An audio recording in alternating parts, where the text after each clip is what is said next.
نن چې محترمو زمونږ کوم وظیفه ده ډیره زیاته انتهایی جلالی او ډیره زیاته انتهایی مجرب وظیفه ده. بس تاسو غوښه راوالئ د خپل وس مطابق او په هغې باندې به دا یو صورت ووایئ او بیا تاسو کمال ګورئ چې الله پاک څنګه ستا هغه ناممکن حاجتونه پوره کوي چې نه دي پوره شوي. او دا خبره محترمو په مستند مضبوطو کتابونو کې دا لیکلې ده.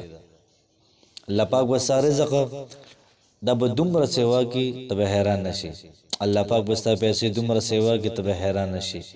الله پاک به ستا درستخان دا به سیوا کي تا به الله پاک د مال او دولت او د رزق نه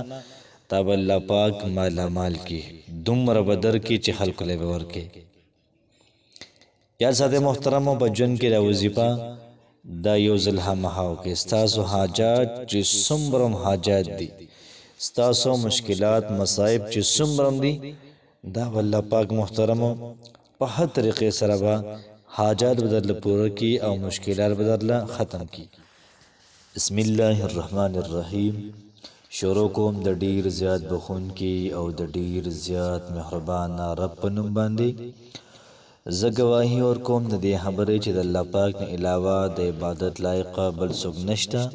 او نبی کریم صلی الله علیه و آله وسلم د الله پاک بنده او رسول دی. السلام علیکم ورحمت الله وبرکاته. امید در کوم چې تاسو ټول به ټیک ټاکې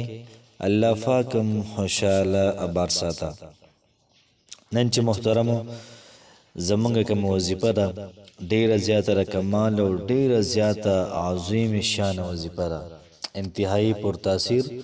انتهایی جلالی وظیفه ده. چام دا کړی ده نو امید شوی نه دي. چام دا وظیفه کړی مراد ته محترم رسیدلی دي. انتهایی مجرب انتهایی مستند کتابونو کې دا واقعا او دا وظیفه او دا ذکر داشته محترمو. څوک دا وایي چې زه مالدار شم او زر تر زر د مالدار شم. څوک دا وایي چې زما درستخان باندې د رزق ډیری ولګي. څوک دا وایي زما بټوا زما پرس او بکس او د بینک څومره دولت دی دا دی کمیږي نه دا د سیوا شي. څوک دا وایي چې الله پاک دې مال عزت راکړي مال دې حسن راکړي زما د الله پاک په ښځه کې نوکري سه وکړي کاروبار د الله پاک مال روان کی بهترین دومره ناشنا وظیفه ده حیران کن وظیفه ده محترم انسان حیراني دومره ناشنا غونته عمل دی. که تاسو په ژوند کې یو پیرو کو مالا مال وای همیشه لپاره خوشاله تر او تازه وای دعاګانې وکوي. وظیفه یو پیرا په ژوند کې لازمي وکړي کو څوک بار بار کوي نو ان شاء الله عزیز دومره الله پاک لور کې دومره مالا مال وکي. محترم د بزرګانو علمانو دا ډیره زیاته مجربه طریقه بهترینه ده. یا ساته محترم او چې څوک دا وظیفه کول غواړي مکمل یقین سره مکمل اعتماد سره مکمل بروسه سره ان شاء الله ګوره تماشا وکړي چې الله پاک به ستاسو حالات څنګه برابروي. یو سړی راغلی او دا وظیفه ورته وښودله شوله چې ته به د غوښې ټوکړې سازه کړي. کیلو غوښه راواله نیم کیلو غوښه راواله. دا نیم کیلو غوښه داسې وړې وړې ټوکړو کې حصو کې تقسیم کړه. په هرې حصه باندې دا صورت ووایه دمې کپې دغه چې کومه غوښه ده دا راواله او بره د کمرې په سر هغې ته اوله کارغان به وخوري. بهترین خبردار ده چې د بیرې ونه ګوره بیرې ونه په هغې کې راکېده خو چې بیره په داسې ځای کې چې ویران ځای کې په هغه ځای باندې څوک ځي راځي نه کارغان او مرغۍ به راشي دا به ایسته وخوري. دا چې کله وخوړه ته به تماشه کوه په دغه هفته کې به دننه الله پاک تا مالداره کړي. نورم بهترین خبره کله کې یو غریب دی کیلو غوښه واله بلې طریقې وړکه او هر یو پوټی په هغې باندې دا صورت مبارکه دا تاسو ووایئ انشاءالله الله پاک به دې مالامال کړي. الله پاک به درله ډېر زیات مال او دولت او رزق درکړي. څومره ستا مرادونه دي څومره ستا حاجتونه دي دا به الله پاک پوره کوي. یاد ساتئ چې د بیره ونه دا محترمو جنتي ونه ده او په دې ونه کې شیطانان دا نه ها د بیرې په ونه کې شیطانان نه کو چرته یو سړی د بیرې ونه خواته ویرې ده دا ولې سړی کې خپل کمې یا به په دې ونه کې د څومره صالح جنات هغه به یې راولي ځکه ورته محترمو دا د تکلیف ورکوي ګینې په دې کې نیکان پیریانې په دې کې بدعمله پیریان دا د سره محترمو دا نه عند سدرة المنتهى نبی کریم علیه الصلاۃ والسلام سدرة المنتهى پر محترمو دا تلو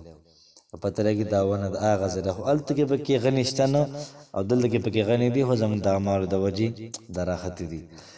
یاد ساتئ محترمو وظیفه ډېره زیاته د کمال ده ډېر زیاته چا کو څونه مسایل وي الله پاک بوله مسایل ختم کړي چا څونه حاجات وي الله پاک بوله محترمو حاجات دا پوره کړي په ژوند کې محترمو مزې به کوئ عیش به کوئ بس یو ځل تاسو را وظیفه د خپل د ژوند معمول ساز کوئ ان شاء الله العزیز تماشا کوي چې الله پاک زمونږ استاد حالات څنګه بدلی. محترمو د وظیفې ترتیب د وظیفې طریقه کار وداسې وي که تاسو غواړئ چې الله پاک تاسو مالامال کړي دا وظیفه لازمانو کوي کیلو وخت راوالی یا نیم کیلو وخت راوالی او دسو کې چې د هغې یو سل او یو حصې سازه کوي 101 حصې را سازه کوي پښتو کې ورته وایم 101 فوټي دا د هغې ساز کوي چې کله م ساز کړو 101 فوټي نو بیا به تاسو 14 پیرې درود ابراهیمي ووایي دا هم 14 پیرې وویلې نو بیا به د هغې نه بعد تاسو سورة الاخلاص دا به تاسو یو سل یو پیره په دغه فوټو باندې ووایي تاسو یو سل یو فوټي کړي که نه نو په دې به یو سل او یو پیره سورة الاخلاص ووایي بیا به د هغې نه بعد یو سل یو پیرې به په دې باندې سورة الکوثر ووایي انا اعطیناک الکوثر دا پې ووایي او بیا به د هغې نه بعد تاسو درود شریف ووایي 14 پیرې نو چې کله م درود شریف وویلې نو بیا به د هغې نه بعد محترمو دعا وکړئ یا الله پاک زموږ رزق دا پراخه کړي پیسې راله ډېرې زیاتې راکړي دغه رنګه منګه مالداره کړي دغه رنګه زموږ دا حاجت دی دا پوره کړي دا مشکل دی دا ختم کړي بهترینه دعا محترم تاسو کوئ او دا غوښه چې کومه پاته شوله هغې یوه طریقه دا شو چې یوه بیره کې دا زوړنده کوي ګوته کې کېدی او دا ګوتې په بیره کې دا به ورکېدی نو مرغۍ به راشي او بیا خوري دویمه طریقه دا شو چې کلي کې یو غریب سړی دی هغه له ورکوي یا ورته پخه کې ورته ورولېږئ نو هغوی به خوراک وکړي نو ستا په رزق کې هغوی خوراک وکړو دا به ډېر زیاته بهتر وي ستا لپاره او یا دغه رنګې په کور کې په یو ځای کې چېرته کېدی چې دا مرغۍ راشي کارغان راشي د الله پاک مخلوقات راشي دا وخوري انشاءالله العزیز الله پاک به تاسو محترم مالامال کړي دومره رزق دومره پیسې دومره دولت به الله پاک درکړي چې تاسو سره به د سنبالي ځای نه تاسو به خوشحاله ژوند تېروئ خوشحاله دې سره یو عمل بل هم نثار کې چې اوس کې ماسپښین کې روټۍ وخورئ دغه رنګې ماښام کې